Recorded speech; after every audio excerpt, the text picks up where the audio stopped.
Citizen App Review 2025 Pros and Cons, honest and unbiased. You won't believe how real-time safety apps have evolved in 2025. Citizen promises instant alerts about emergencies, crime reports, and live safety information. But is it really reliable?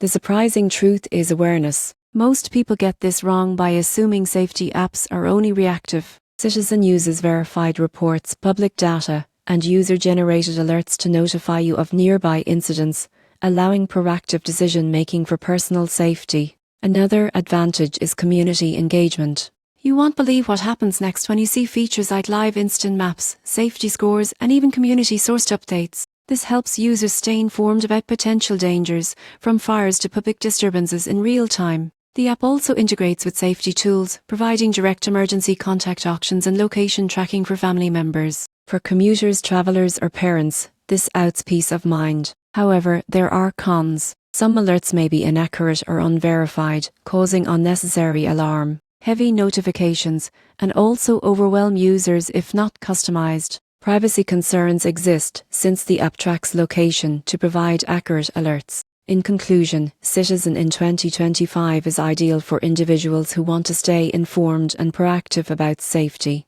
While notifications can be overwhelming and verification isn't perfect, the real-time updates, live maps, and community engagement make it a valuable tool for awareness and peace of mind.